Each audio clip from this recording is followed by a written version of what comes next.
Takže 30.11. prichádza veliteľ. Dobré ráno, pán veliteľ. Dobré ráno, Miloš. Tam sa otoč. Nech to zbytočne, ale môžeš len tam kamerovať. Dobre. No dobre, takže opäť ideme na to isté. Opäť ťa vyzývam, aby si ma nenatáčal. Ponúkam ti rúško. Ďakujem, to odmietam, to máme vysvetlené, áno, to si nemením nasadiť.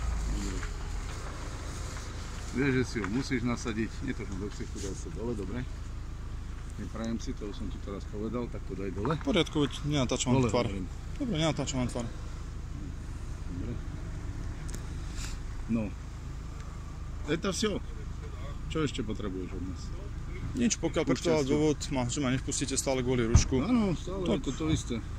Tak potom z mojej strany všetko. Stále dokola, nezmenené, rúško je tam spomínané, vyhlášku vieš, aká funguje.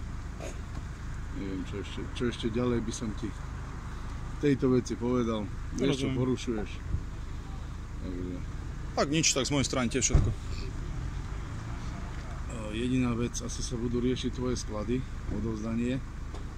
To znamená, predpokladám, že keď zavoláš, tak prídeš. Keď zavolám. Ešte raz nerozumel som. Že sa bude riešiť tvoje odovzdanie skladov, takže keď zavoláš, keď ja ti zavolám, tak si k dispozícii, dobre? To ako ste mysleli, teraz nerozumiem, že... Tvoje sklady sa idú preberať. Druhá osoba to prevezme. Ty si bohužiaľ nedôveryhodný. Týmto svojím správaním proste nie si pre ozbrojené sily dôveryhodná osoba. To znamená, že keď mi zavoláte, mám prísť do práce a prísť odozdávať sklady? Áno. Vtedy ma pustíte bez rúška hore? Áno, toto musím bohužiaľ spraviť. Musím to spraviť z toho dôvodu, vieš veľmi dobre, ako funguje hmotná zodpovednosť, takže... Zatiaľ je to tak navrhnuté, že pôjdeš hore za prítomnosti vojenskej polície a budeš pri odovzdávaní skladu. Dobre. Dobre, takže uvidíme, že kedy sa to celé zrealizuje. Už to necháme na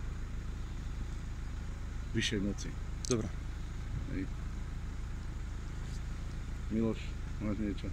Stačí ti to takto? Stačí. Pozri si časy a aj treba to zase spísať, chceš niečo odkázať?